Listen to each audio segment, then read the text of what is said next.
Hey everyone, in this video we'll learn all about power functions, and we'll also talk a little about end behavior. So first let's define what a power function is. So a power function just takes the form f of x equals k times x to the power of p. So we know what x is, but k right here is simply any real number. So this is any real number. And p right here is any positive number. So any positive number. So a power function takes the form f of x equals k times x to the p power. So let's go through just a few examples. Let's say we had f of x equals 3x squared. Is this a power function? Yes, this is a power function right here. But it's not just a power function, it is also a quadratic function. It's a quadratic function because it has a degree of 2 over here. So it's a power function, and it's also a quadratic function. Now, what about f of x equals 3x to the third, 3x cubed? Well, this is also a power function, and it's also a cubic function as well. It's a power function and a cubic function. And these are both power functions because they are in this form, k times x to the p power, where in this case, in this first one right here, k is 3 and p is 2. And then this second example, k is 3 and p is 3. Good, so these are both power functions. And what about f of x equals the square root of x? This is actually also a power function. And it is a square root or a radical function. Now, why is it a power function?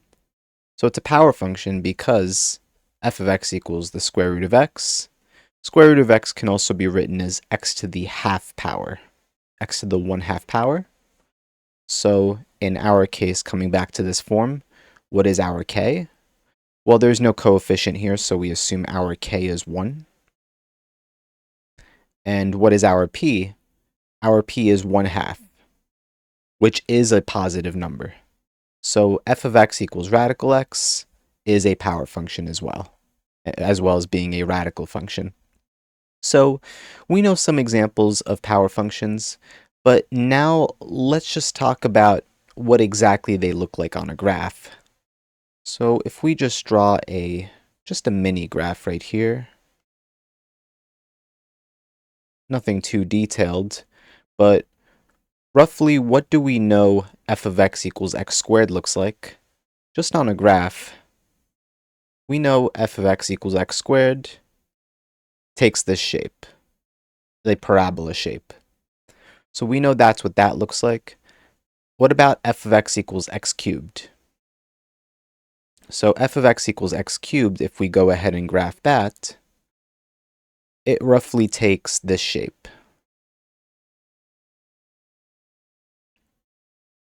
So it roughly takes that shape, f of x equals x cubed. Good. Now what about f of x equals x to the fourth? So if we go ahead and just draw that really quick, what is the general shape that this would take? Let me just go ahead and plot that x-axis right here. 1 second. Right here. It would also be parabola shaped, or it would look more narrow. It would look more like this. But it would also be parabola shaped. It's not the exact shape, but that's the general shape. So now what happens if we drew f of x equals x to the fifth? And we'll see a pattern here.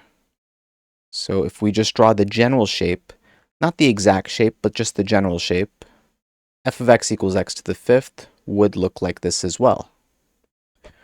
So we see a pattern across all these graphs. When the degree is even right here, so the exponent here is even, it's 2. And over here, when it's 4, 2 and 4 look like parabolas. They both have that U shape. So they both have a U shape. They're both even. So these are both even power functions. Now odd power functions have this shape. This sort of, not really a parabola, but it has this sort of wiggly shape right here. F of x equals x to the third does, and so does f of x equals x to the fifth. It also has that same shape. So we know that even power functions have a certain shape, have a U shape, and odd power functions have this shape right here. So let's just observe the end behavior of all of these. So the end behavior, let's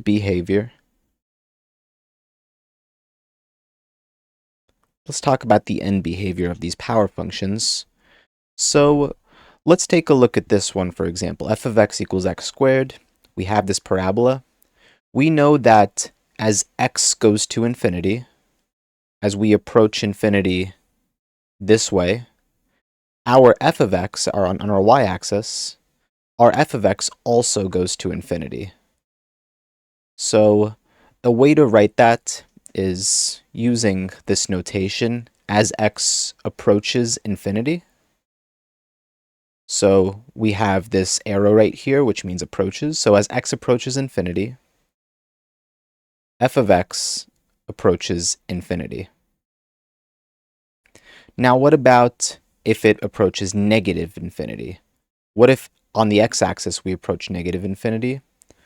Well, on the y-axis, we're still going up, so we're approaching positive infinity. So also as x approaches negative infinity, f of x still approaches positive infinity. Because as you could see right here on our parabola, it will go all the way up the y-axis forever to positive infinity. It doesn't matter which way we go at it. If we go at it to the left or to the right, f of x will still approach infinity either way. And this is the case, or this is the end behavior for all even power functions. Same thing with x to the fourth. X to the fourth will also have the same exact end behavior as x approaches either plus or minus infinity. F of x will approach positive infinity. Now it also depends on the coefficient. In our case, our parabola right here is U-shaped, which means our coefficient right here, our coefficient is 1. So our k in this case, our k equals 1. If it's a positive number, that means we'll have a U-shape. But now let's just draw a different function, g of x equals negative x squared. So g of x equals negative x squared will be an upside down parabola, like this. So the end behavior for g of x is a little different. So as x approaches either plus or minus infinity, g of x, it won't approach positive infinity, but it's going down. It will approach negative infinity all the way down here. So g of x will approach negative infinity. So that's the end behavior for g of x. As x approaches positive or negative infinity, g of x will approach negative infinity. And same case if we were to flip x to the fourth as well. If we had negative x to the fourth, if we just drew it, g of x equals negative x to the fourth, it would look something like this. And it would have the same end behavior we described above. As x approaches plus minus infinity, g of x would approach negative infinity. So that's the end behavior for even power functions. Now, what about odd power functions? So as you can see right here, f of x equals x to the third.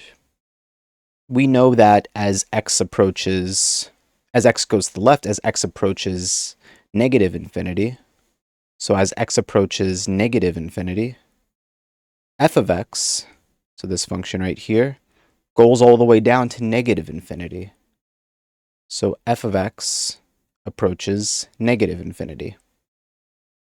Now what about if x approaches positive infinity? So if x goes this way, well, f of x goes all the way up to positive infinity. So f of x goes to positive infinity. So that's the end behavior for an odd function that has a positive coefficient. And again, if we were to graph g of x equals negative x cubed, it would look like this. So this is g of x, and the end behavior would be totally flipped. So the end behavior for g of x would be as follows. As x approaches positive infinity, g of x doesn't approach infinity, it would approach negative infinity. As you could see right here, as x approaches positive infinity, g of x approaches negative infinity, it goes down. And vice versa is true. As x approaches negative infinity, g of x approaches positive infinity. So just to draw a table, just to summarize all this, we have even and odd functions. So we have even and odd. And we also have whether or not they are, so k is positive or k is negative in a power function. So here's a quick little matrix. If it is an even function and k is positive, as x approaches, let me actually make this table just a bit bigger. K is less than 0. So k is less than 0.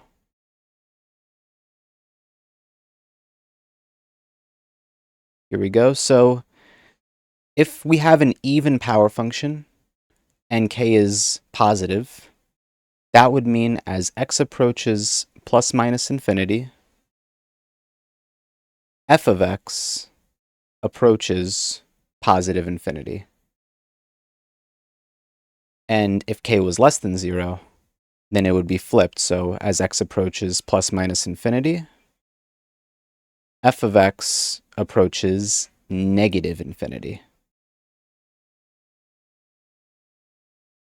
Now, if we had an odd function, so on the odd side, if we had an odd function and k was positive, then that would mean as x approaches infinity, f of x approaches infinity.